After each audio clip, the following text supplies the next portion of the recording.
but thank you for joining us today for our panel discussion on packaging trends in the wine and spirits industry.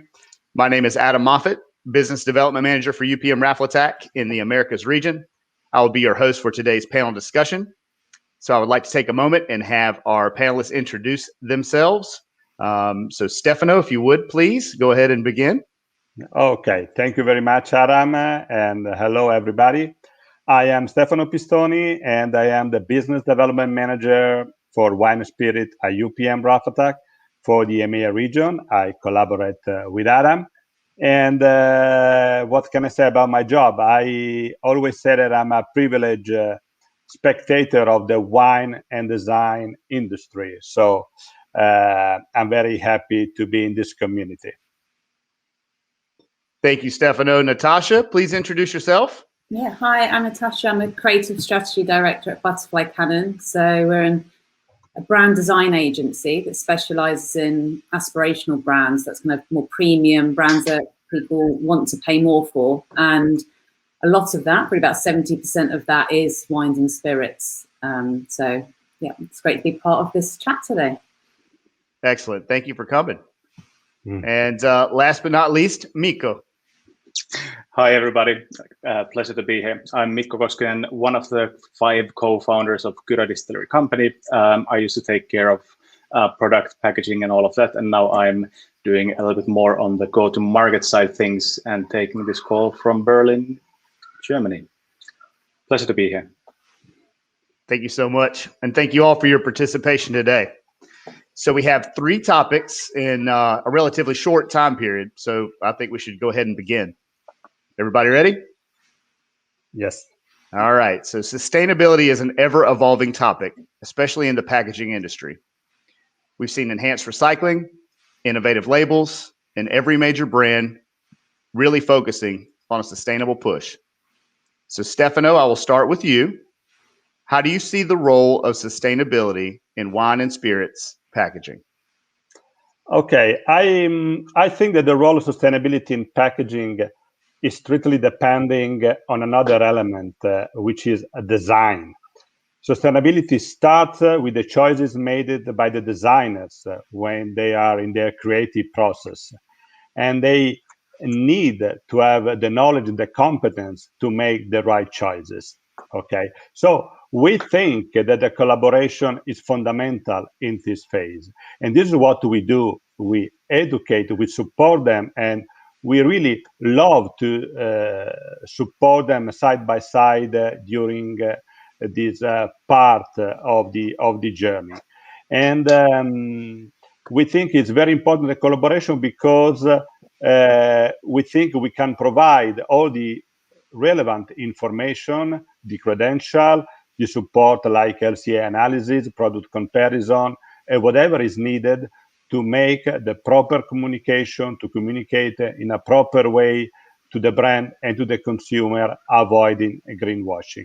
And then another element that I think is really important and go together with sustainability is that I think it is important that the brand owner is committed to communicate with transparency to the consumer. Therefore, if there is transparency from the governance or from the brand, and there is competence by the designing agencies or by the designer during the creative process of the packaging, if we have these 2 conditions, I do believe that sustainability enriches the packaging, adding more value to it. Agreed. Absolutely. Natasha, extending you the same question, what do you see the role of sustainability in wine and spirits packaging? Yeah, well, the role of sustainability, as Tanya said, just goes throughout the whole process from beginning to end. So quite often we might get clients saying, oh, how do you make the packaging more sustainable? But it's actually just the whole process from where the products are sourced, the product's made, and then what happens afterwards with the packaging and the product as well. So for us, actually, we find that quite a lot of brands and companies are overwhelmed by the amount of choices and ways and how to be sustainable. And actually quite often they end up doing nothing or doing something like just putting a message on a pack, this is recyclable, and they don't even know if it's the right thing or whether it's the right thing for consumers, for the planet, for their brand. So one of the things that we do is we have this conscious design process, which is about helping people prioritize and create a roadmap for sustainability that works for their business, what their business objectives are, what resources they have available to them in terms of time, money, what's right for the product, because some products, have a short shelf life and it's not the same as something that can have a longer shelf life. And also, what's right for the consumer, what's right legally. So we help them navigate these and prioritize different aspects so they can start on the journey straight away and then create a roadmap for the future, because it is so huge and it touches every aspect. Absolutely. Sometimes it can get very convoluted when you're starting to think of, cradle to grave options for just your package, and you can, decide which way you're going to go 15 different ways. So it's good to have a tool that helps you design exactly which way you want to go, set your declaration, and move forward. So, I can appreciate that extremely. So, Mikko, we have the same question to you. How do you see the role of sustainability in wine and spirits packaging? Well, I think taking a look holistically and starting from consumers' end, I think pandemic has shown to us all that, especially when it comes to like ordering stuff at home, there's huge amounts of things that are arriving to your home, and you need to recycle those. So that's definitely a trend that is going to continue. There's going to be more online sales of spirits, and I think that's going to be sort of like form is going to follow the function, and if the function is how do we get spirits to people's homes via mail or courier, the packaging will follow, and it might be bigger impact to sort of get rid of the secondary packaging than the actual sort of like first packaging of the container. So that's sort of on the like reduce side. And in Berlin, we're going to experiment a courier system where people could buy stuff from our homepage, and they would get the spirits in 3 hours with no additional packaging. So you would basically be handed the bottle in hand. And I think that is sort of like as sustainable as it gets. Then on the reuse side, we already see that there's in beer industry, there's kegs and reusable containers. So that might actually come to spirits. I visited BIG, Breakthrough Innovation Group, in Paris, and they were developing a let's say almost like a printer cocktail making machine, where you would refill those parts in the machine, and that would transform the whole sort of way we do packaging in spirits industry, because the function will change quite drastically. And then lastly, making sure that everything is recyclable, especially when we're using like shrink wraps and stuff like that, like making sure that they can be removed, and consumers are conscious about how they recycle is going to have an impact on whether that recycling actually happens on the other end. So that's my 2 cents. Excellent. Perfect. Before we move to the next topic, does anybody have anything that they missed or would like to say? Everybody did a great job. So listen. One more thing. thing. Yes. So what we notice is that like it all starts from the consumer's end, and one thing that consumers consider premium is weight, and weight quite often means more glass. More glass means that there's going to be more CO2 emissions and so forth. So we need to work together with both design, marketing, communications, and all of that to sort of reduce the amount of packaging while maintaining that premium feel and consumers' willingness to pay that premium. And that's going to be really interesting task to tackle. And that's something that we're also going to do in the near future, sort of like taking glass away and seeing how we can do as much impact with as little resources as possible. Actually, on that point as well, that's something that we, because of our specialism and aspirational brands, that's one of the main things. How do you still look and feel premium and expensive whilst being sustainable? So looking at all the different foils, and again, weight of glass is one of the big ones. But then that's when you can like start to incorporate that reuse and stuff like that as well. Just so if you are going to use heavier materials, that they are around for longer and they can be reused and repurposed in other ways. Yes, but I also think, if I can add, my last comment is that what Mikko said about the premiumness and the sustainability of the material is something where we as packaging producer have worked a lot. So now you can have a much broader choice of materials, paper or cardboard or closure, for instance, that can really have a good combination between the premium touch and feel and the environmental credential. So now there is a much broader choice compared to only 5 or 10 years ago. Yeah. In the Americas region, we're seeing the same thing. So wine has been a traditional legacy look, a lot of the same with spirits and beverage, but they're looking about a way to be more sustainable. And for us, you can start with the label. You have options out there where you can be more sustainable from the label side and just grow from that. And that's what we've seen, as a great first step into your program, is just saying, okay, let's start with the label and see what happens. Then we can worry about, the container itself. Yeah, I agree. Awesome. All right, so let's move on to the next one.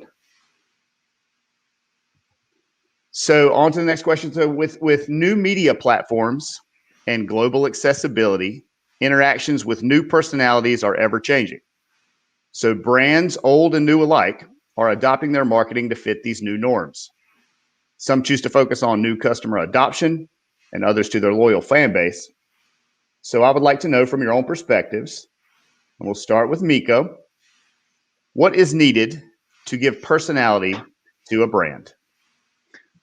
Well, first of all, having a personality helps. So being a founder of a company, we're still in the sort of early stages of business where there's still, let's say, some processes to be put in place. And that, of course, leaves a little bit more room to show the personality. And being a founder also gives a little bit more weight to do risky choices. And personality really comes from the risky choices, but they need to have grounds, like doing things because for the sake of doing things doesn't make sense. And the way that we have tackled this is we gained a consumer insight that a lot of people are they expect premium look and feel from the premium spirits, but they're also intimidated of those same looks. So back bar might look like a complete wall of nonsense and you don't know what to do. Or if you go to a store, it's really hard to see what is actually quality spirit and what not. And that sort of anxiety of premium or fine spirits is something that we wanted to tackle, but while remaining that sleek design that we have. And I think we have a video that I would show. If there's any kids watching, maybe it's time to. Well, you shouldn't be watching, kids. You shouldn't be watching because we are overall talking about spirits. So I'm Mikko, co-founder with these friends of Kyrö Distillery, Finland. That's right, Finland, the country that invented sauna. And in this one, we had a dream of making whiskey, gin, and other spirits out of Finnish rye. Why rye? Because Finland is covered in rye. Other than some forests, lakes, and Helsinki, there's nothing but rye. And because it's always dark, the weather sucks, and the soil is shit, Finnish rye grows under the harshest conditions. So it's tough. Not tough guy tough. I mean, Finnish farmer tough. And tough rye means more flavor and more character for our spirits. And you can taste this in our Kyrö gin, which we distill on one very special day that we Finns like to call the summer. With birch leaves, siivaktoon, cranberries. It's Finnish summer in a bottle, and it's good. Actually, it's so good that some friendly chaps in London named it the best gin for gin and tonic in the world. So please, show some respect. Keep your cucumber out of this gin. We're northern folk. We like things simple and good, minus the bullshit. And that's how we approach our Kyrö malt rye whiskey. We use Finnish rye, the best of Scottish and American whiskey making tradition, To make a whiskey that is simply unlike anything that you've tasted before. It's rich and sophisticated, so you don't have to. And as we have only 1 hour of light, we use the other 23 in sauna, coming up with crazy ideas such as women's right to vote, free education, Molotov cocktails, and of course, Kyrö dark gin. Aged in oak barrels, it's a gin for when the weather sucks. Enjoy it with cloudy apple juice, hot or cold, or however your gin identifies. And if that sounds good, you'll love Kyrö Dairy Cream. Made with our malt rye whiskey and 100% fresh cream from Finnish cows. Enjoy it on the rocks with a splash of cold brew. It's lactose and gluten-free. This ain't your grandma's liqueur. This is hipster milk. Finland is cold and dark. We have an unspeakable language. The most death metal bands in the world. Wife-carrying competitions and swamp football. Finland can be tough, but we are not the happiest people on the planet for no reason. Kippis.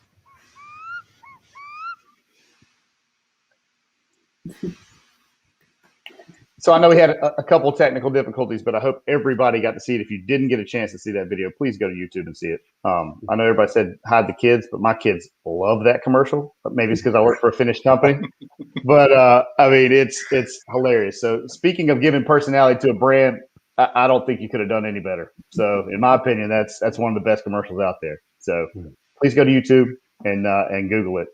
All right, so let's move on if we can and pull it back together, because we got about 10 minutes left. So let's go to Stefano. What do you think is needed to give personality to a brand? But anyway, I think that Mikko is a great example of an entrepreneur who has transferred his personality to the brand. And so I think there is not much to say. And let's say, as I said, I'm a spectator, so probably I don't have the right recipe, how to transfer the personality. But what I think it is important, even before the personality of the brand, is how to make a brand relevant enough to gain the attention of the audience, the attention of the market. And I would like to use a quote from the Chief Designer Officer of PepsiCo, Mauro Porcini, because he said that today, thanks to the fact that the access to the market is open to everybody, thanks to the digital world, you need to be relevant enough to get the attention of the consumer. And to get the attention, you have to do something that is really exceptional. And that's why Mauro said that this is the age of excellence. And therefore, thanks to the excellence of the product, the excellence of the communication, the excellence of the packaging, there are brands that can really emerge among the others. And I think this is a challenging time, a very inspiring time that we are living. And I think Mikko is a perfect interpreter of this scene today. So, and how it is doing, we have already heard that the way he's speaking, it's very open, it's very transparent, and this is what the consumer wants today. So I think this is a very interesting element of the whole story. Absolutely. So, Natasha, I'm sure you've seen a few, personalities and brands over your time. Yeah, well, it's hard to beat that one, isn't it? But, impossible. I guess working in an agency, it's not often that you come across people with such a personality and vision like that you can you just bring to life. Sometimes we work with brands and they don't feel they have a personality or any story, and we go, okay, our mantra is beautiful for branding is stories beautifully told. So it's about finding out what the story is behind the brand and then telling that in your language, in the way you look, in your experiences. But it really starts with finding out what your unique and distinctive story is. And it can be the founder. If the founder is interesting enough or passionate enough, or then we can make the story all around that. Like we've done that with a brand called Shevet. And their whole brand was about, their whole ethos was about community. and they felt they were all a tribe of people making these beers and spirits, and it was really important to them. And community is very important in Israel as well. So it was about how did we get across the personality of this tribe of people. So each of the products that we created for them, or they created the products, but the packaging and the brands for each one was all about, each one had its own character, and it was named after one of the people within the distillery, and it had its own character around it. So it's just always about finding out what that story is and making sure you bring it to life. And then that was the packaging, but then in the experiences as well we created like the icon was a lot of people on a bike. So not a tandem, but like 5 people on a bike. So it's all of everything is all about like creating the story around community and having a distinctive personality. Absolutely. But if someone came like Mikko and said, yeah, create a brand for us, that would almost be easy. Right. Exactly. Honesty and transparency for every brand, from what I see, is what we're pushing towards, and just authenticity. I would say authenticity is really important, because you don't want to make it up. You have to just work really hard to find the authentic story. And there always is one. There's someone there, reason why they're making it. And if there isn't one, they're just making it for money, then probably don't really want to, no one's going to want right these days to get involved in it or buy it. Exactly. So we've got about 4 minutes left. So we'll try to wrap this up as quickly as we can. So on to our last question for today. So in today's fast-paced society, we're always seemingly preparing for, what's next or how to set ourselves apart. Excuse me. So for each one of you, we've kind of alluded to this already. What will be the focus of future innovation in the wine and spirits industry? And Natasha, we will start with you. Okay. Well, I'll just focus on one area. For us, what I'm seeing a lot of is just positive impact. And I don't just mean in terms of sustainability. It's like people are looking for much more from the brands they buy, and that is including in wines and spirits as well. So it's the product. A great product isn't enough anymore. It is your approach to sustainability, but it's also about your bigger purpose and what else you do, and what else you do for the community. What else do you do for me? And that can be in terms of health and well-being as well. So this whole positive impact. People want things that have a positive impact on the planet, on people, and on themselves. And that's why we're also seeing all those trends in health and well-being in wines and spirits, from low and no ABV, but also we're seeing lots of ingredients like CBD, adaptogens, all these kind of added ingredients to kind of balance the alcohol, I guess. People they still want to drink, but how do I make the whole experience better for the world, better for people, and better for myself as well? Perfect. Mikko, on to you. I think that there's a couple of innovations. One is, of course, we need to blend digital and physical world and create that link as easy as possible. And the pandemic has helped, because now everybody knows how to use QR codes. So I think that's going to, something as simple as that is going to become as part of the packaging. But there also needs to be some value that you add by following it, because for some reason people still think that by putting a QR code, that's something that people would automatically want to do. No, that's a vessel to get somewhere. And we're going to integrate that in ours. We're going to have a, let's say, quite democratic way of collecting taste data. So anybody who's going to buy a bottle will be able to access an app where they can record how they experience that spirit, and they'll see how the rest of the world has experienced the spirits as well. So let's say data integration of physical and digital. Amazing. All works. Perfect. Stefano, wrap us up. Yep, I totally agree with our friend, the speaker today in the panel. What I have perceived is that more and more in the coming year, there will be new subcategories that will maybe create more confusion in terms of type of beverage, types of drinks. But these new subcategories, like for instance the hard seltzer, that are so popular in the US now, are new products that are, let's say, meeting the expectation of the new consumer, of the new generation. So I think there will be many new products, and I think also the wine categories will be affected with this new generation of products. And my feeling is that also in terms of packaging, in terms of containers, I expect there will be an expansion of the offer of the alternative wave of packing the beverages.